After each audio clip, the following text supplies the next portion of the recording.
So the governor of North Carolina, Pat McCrory, apparently is not as much of a job creator as the Republicans like to talk about. In this one particular case, he was a bit of a job destroyer. He had gone into Myers Park and he was talking to a cook there, and the cook recognized who he was. First, actually, he asked him, "Hey, how can I help you?" And then when he realized it was the governor, apparently he's not a big fan of the governor, and Drew Swope told the governor, "Hey, thanks for nothing." Ooh, strong words. Okay. So now what happens next is in dispute. Swope says that the governor then got really angry and started yelling at him. The governor says, "No, Swope gave me the middle finger." You're the governor, dude. You know, he's actually a little touchy because in 2 different events recently, he's been booed. So, you know, you believe whichever side you want to, but as you'll see, I don't think either way it's that relevant because it certainly didn't merit the action that was inflicted upon Mr. Swope. So when asked if he had actually given him the middle finger, Drew Swope said, "I wasn't raised that way." I like that. He's a guy from North Carolina, okay? They don't raise you like that in North Carolina. But he says, look, I understand what happened next because, quote, "I did speak out of turn." So what happened next? Of course, he was fired. Now, it wasn't that the manager saw what happened and came in and fired him. No, the security detail for the governor apparently followed him around the store, then eventually found the owner and told the owner, "You know, this guy said something mean about the governor." And the owner then went and found him and said, "Okay, you can't do that to any customer," and fired him. And now the thing is, Drew's actually, you know, a sympathetic character in a couple of different ways. First of all, he says, "Look, I don't make a lot of money. Life is hard. Everyone needs to work." So, you know, he understands their decision, but he says, still, it's very tough on me. And when asked about this, the spokesperson for the governor said, "Oh, yes, Swope has also said things about physically harming the governor as well."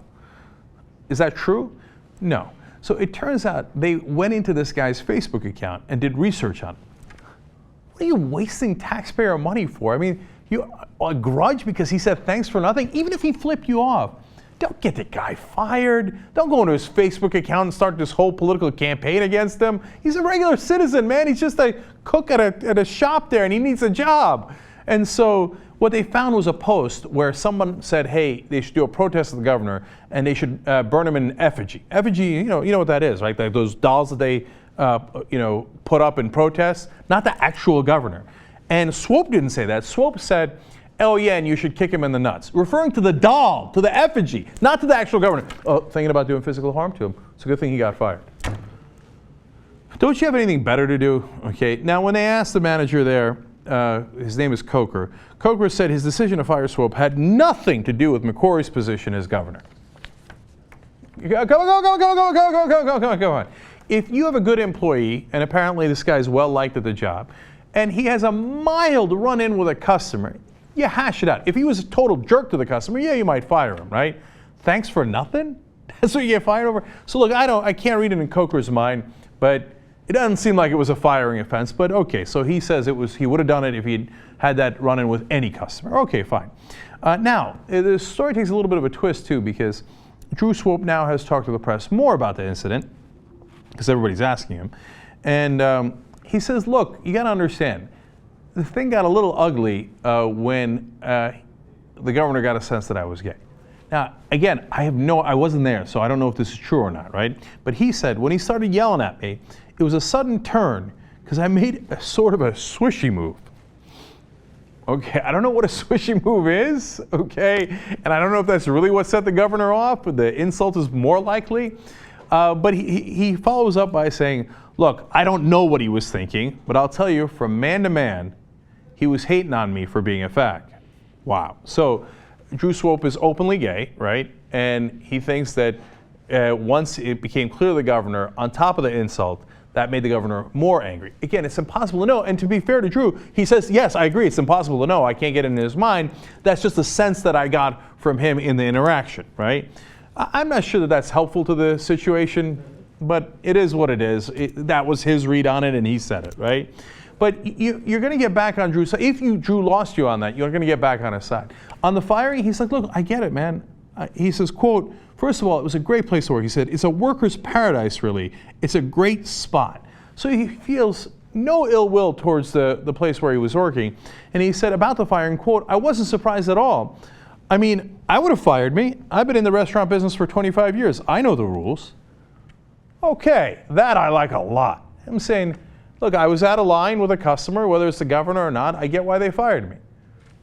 I'm not sure I would have said that, right?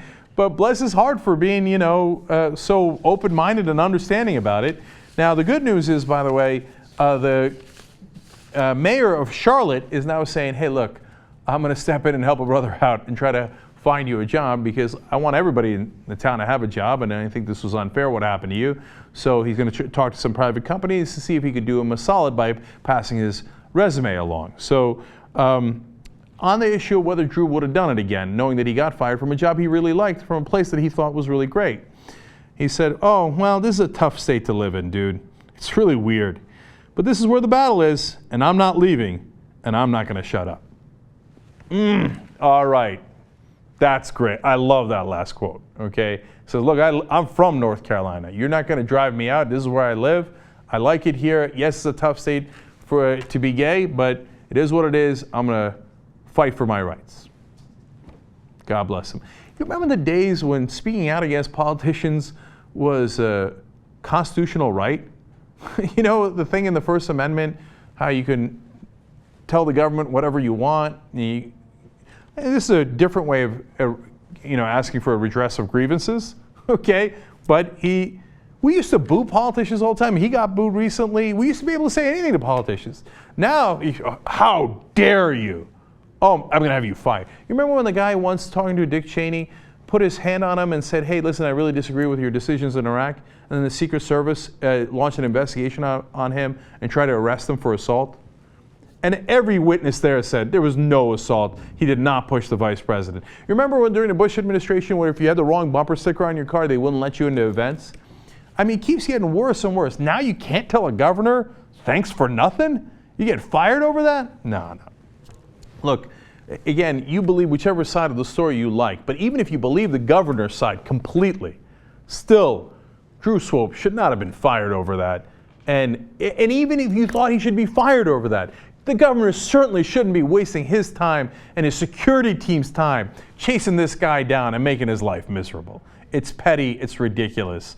And even if you're a conservative, it's a giant waste of the taxpayer money.